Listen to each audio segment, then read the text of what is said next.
자, 우리가 지금 남북한 군비 통제 사례를 세 개의 시기로 구분해서 지금 논의를 하고 있는데요. 첫 번째 시기는 1990년부터 99년까지 노태우 정부에 있어서 비핵화 선언과 또 기본 합의서를 중심으로 한 남북한 군비 통제 사례를 알아봤고요. 그 다음에 제2시기는 김대중 정부에 있어서 남북 경협과 군사적 조치 방안 이행 사례를 우리가 살펴보았습니다. 오늘은 제3시기로서 2004년부터 2008년까지 진행됐던 남북 장성급 회담과 군사 문제 의제화를 중심으로 남북 간의 군비 통제의 논의 내용과 또 어떤 평가를 해 보도록 하겠습니다. 노무현 대통령 이제 노무현 정부 시절에 일어났던 일들이죠. 자, 시대적 배경을 잠시 살펴보자면요. 2002년도에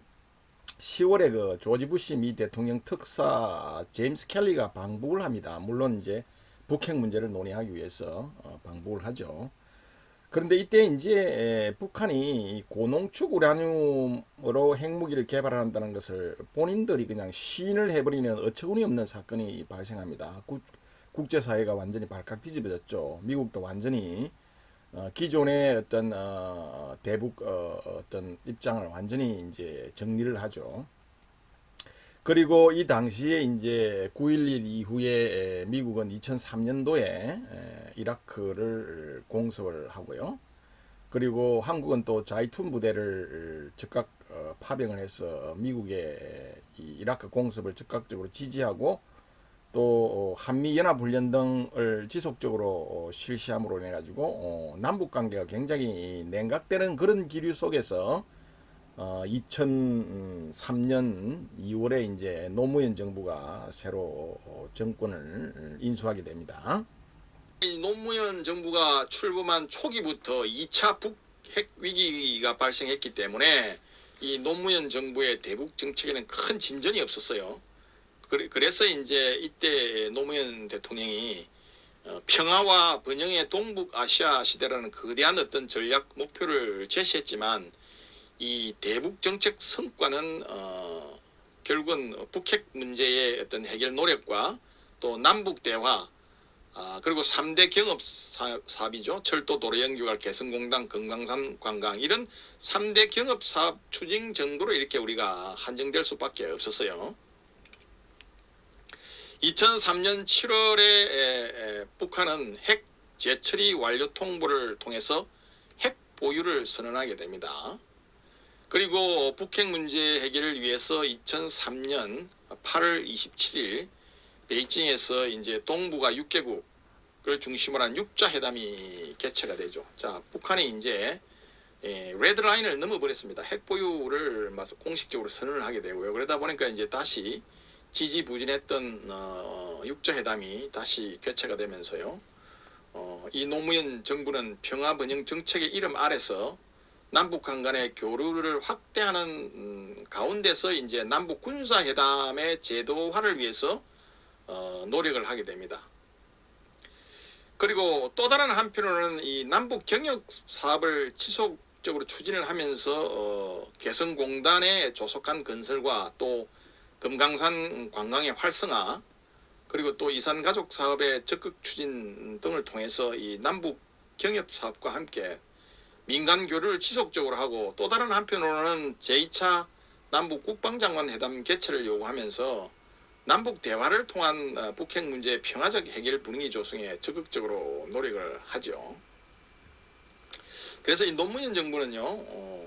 김대중 정부에서 어떤 국방장관 회담을 해서 남북 간의 긴장 완화를 유도했지만 결국은 큰 성과를 얻지 못하니까 자, 이러한 어떤 남북 군사 회담을 제도화해야 되겠다라는 어떤 생각을 하게 됩니다. 그래서 국방장관 회담보다는 오히려 군사 문제에 대한 의제는 어떤 장성급 회담을 통해서 해결하는 게 훨씬 더 효과적일 것이다. 이런 판단을 이제 하면서 약간의 정책 변화를 꾀합니다. 그래서 북한은 그런데 이러한 어떤 노무현 정부의 어떤 정책에 대해서 북한은요, 북미 회담과 남북 회담을 이용해서 이중 회담 전략을 또 그대로 재현을 합니다. 우리가 제2시기에서도 결국은 경제협력에는 적극적으로 응하면서도 정치 군사적인 어떤 이슈에 대해서는 미국과의 회담을 지속적으로 추구했었죠. 자, 이와 똑같은 전략을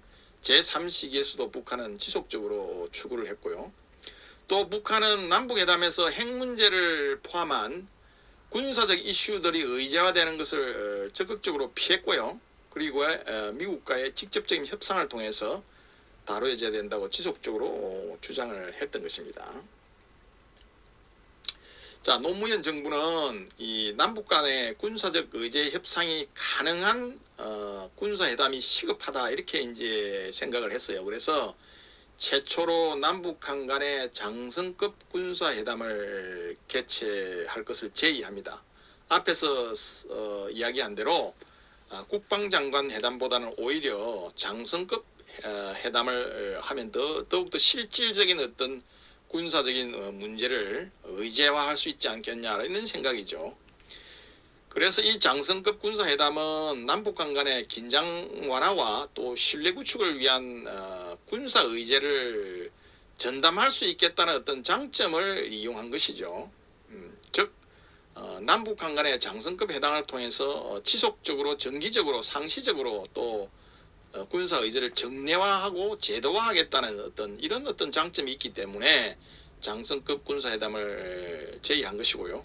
그리고 군사회담을 보다 더 전문화시키고 또 상설화함으로써 남북 간의 군사 문제 분야의 실질적인 협의가 가능하고 또 이러한 것들을 통해서 군사적인 긴장 완화가 가능할 것이다. 이렇게 이제 판단을 한 것이죠. 그래서 2004년 5월에 이제 제1차 남북한 장성급 군사회담이 개최가 됩니다.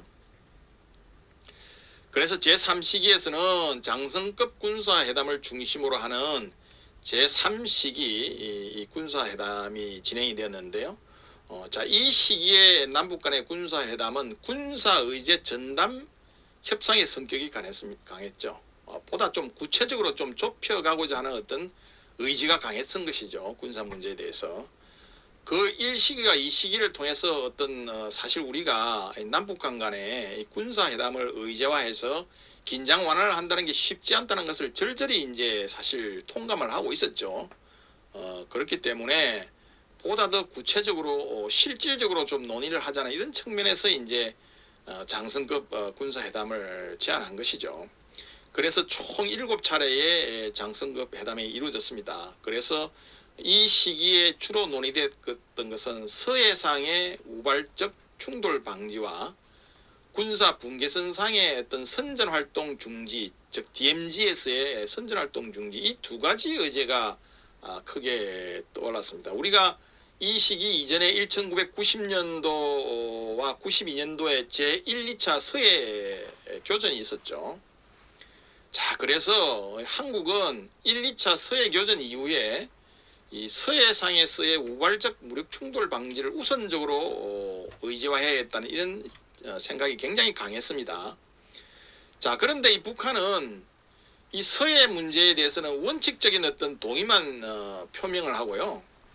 DMZ에서의 전단 살포나 대북 방송의 중지, 그리고 방송 시설을 철거하라라는 의제를 우선하면서 강력하게 요구를 했죠. 그래서 우리 측에서는 서해 문제 해결에 집중했고요. 북측에서는 대북 방송 중지하라, 전단 살포하지 마라, 그리고 방송 시설을 완전히 DMZ에서 제거하라, 이런 의제에 초점을 맞춰서 또한 입장 차이가 또 대립이 되었던 것이죠.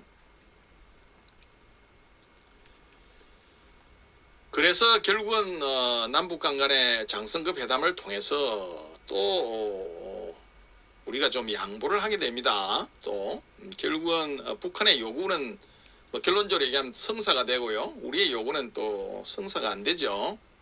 자, 서해 해상에서 우발적 충돌 방지 조치와 이 군사 분계선 지역에서의 선종 활동 중지, 선전 수단 제거에 관한 합의서가 결국은 남북 장성급 회담을 통해서 채택이 됩니다. 북측의 요구를 우리가 들어준 것이죠. 자, DMZ에서 우리가 선전 활동을 중지하고 그리고 선전 수단 제거를 하겠다는 합의서를 채택을 하고요. 또 그런데 이제 우리가 요구한 서해상에서의 우발적인 충돌 방지 이런 논의는 또 제대로 이루어지지가 않았어요. 이러한 어떤 의지에 대한 이행 과정에서는 NLL을 둘러싼 남북한 간의 입장 차이가 뚜렷하게 나타났습니다. 자, 현재의 어떤 기존의 NLL을 주장하는 이 한국의 입장과 북한은 새로운 어떤 서해 해상 불가침 경계선의 설정을 강변하기 시작했어요. 그래서 지금 현재의 NLL은 무효하다. 일방적으로 정전협정 이후에 정전협정 체결 과정에서 유엔군 측에서 일방적으로 그은 선이다 이런 주장을 하는 것이죠. 그래서 현재 기존의 NLL을 무력화하려는 이런 어떤 시도를 하게 됩니다. 그래서 결국은 이런 입장 차이 때문에 서해상의 우발적 충돌 방지 조치에 대한 합의가 무산이 되어버립니다. 그리고 나서 6년도에 미사일 발사를 하고요. 그 다음에 핵실험을 해버립니다. 그래서 북한의 미사일 발사와 미사일 시험 발사와 핵실험이 이루어지니까 결국은 군사회담이 완전히 교착 상태에 빠져버리게 됩니다.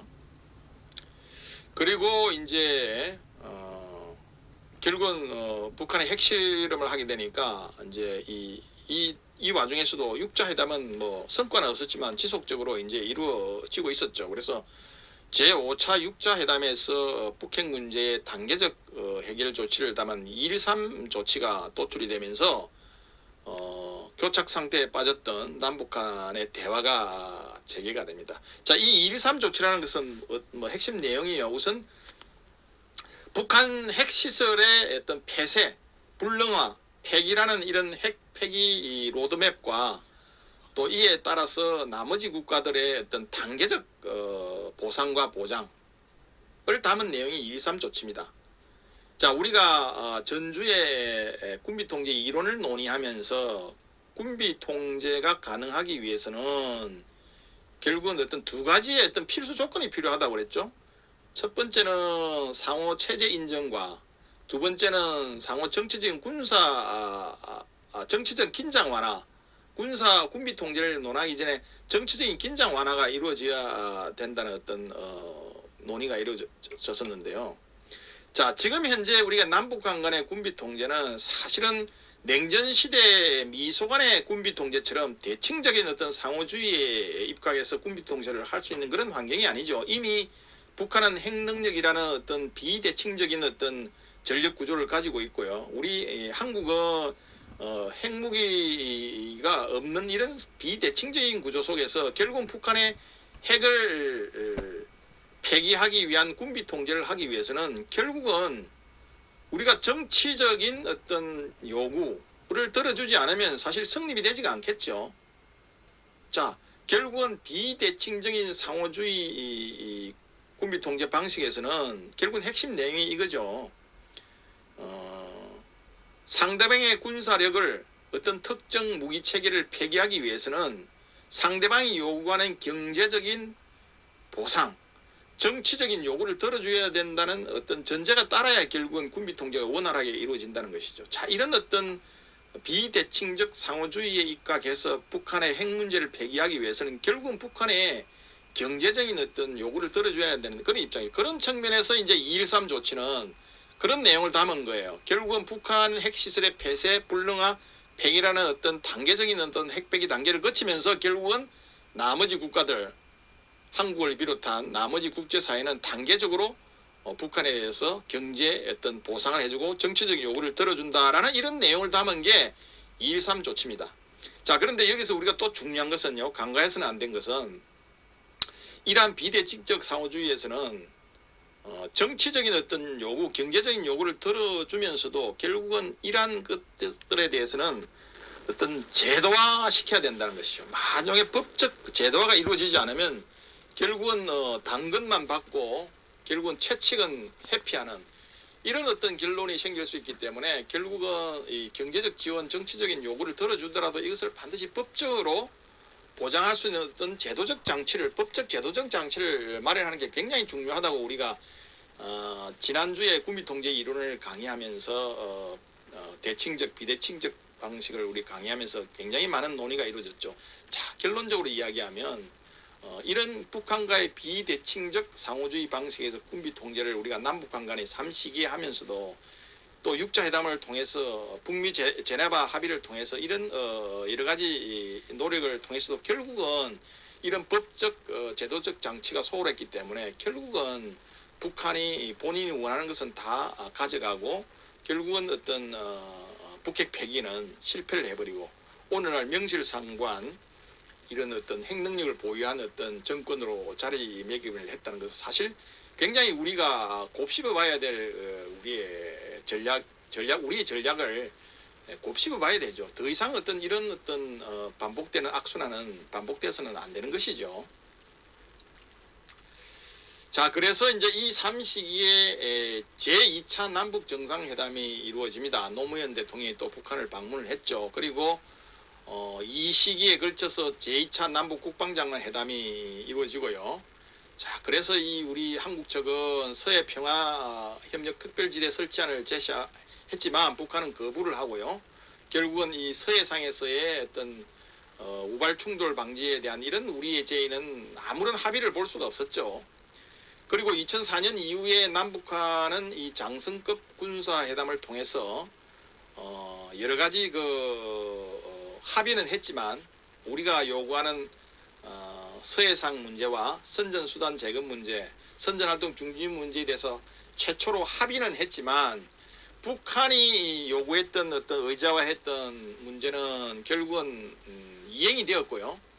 그 다음에 우리가 요구한 서해 분쟁 지역, 서해 우발 충돌 방지 문제는 북한이 오히려 서해를 분쟁 지역화해서 자신들의 NLL 무실화 전략으로 활용을 해버린 이런 어이없는 결과를 초래해버립니다.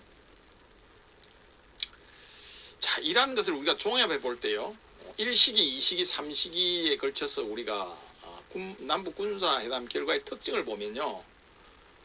앞에 1, 2시기 내용은 뭐 여러분들 설명했으니까 생략을 하고요. 결국 북한이 1, 2, 3시기를 통해서 북한이 추구하는 경제적 실리나 체제 안전을 저해하지 않는 의제만 북한은 이행을 했어요. 그리고 남북 회담의 진행 과정이 결국은 북핵 문제 해결을 위한 미북 협상이나 육자회담과 긴밀히 연계될 수밖에 없다는 것이죠. 북한이 그렇게 이제 전략을 구사를 해 나가고요. 또 북한은 남북 군사회담을 핵 협상의 종속 변수화함으로 인해 가지고 체제 안정과 한반도의 구조적 변화를 깨하게 된 것입니다. 즉 남북 군사회담을 이용해서 결국은 미국과의 대화 채널을 완전히 굳혀버린 것이죠. 그래서 핵 문제는 우리 한국과 논의할 문제가 아니다. 그래서 미국과의 대화 채널을 완전히 구축하면서 결국은 핵 협상은 남북의 어떤 군사회담은 핵 협상의 종속 변수다. 그렇기 때문에 결국은 북한이 대화의 어떤 남북 군사회담을 주도적으로 끌고 가버리는 이런 전략을 계속 구사를 하면서 한반도의 어떤 이 남북 군사회담에 대한 구조적 변화를 꾀해서 결국은 뭐 성공적으로 북한에 이뤘다고 봐야 되겠죠. 그리고 쌍방간의 신뢰 구축 문제와 군비 통제는 실질적으로 효과를 얻지 못하는 이런 결과를 우리가 초래하게 된 것입니다.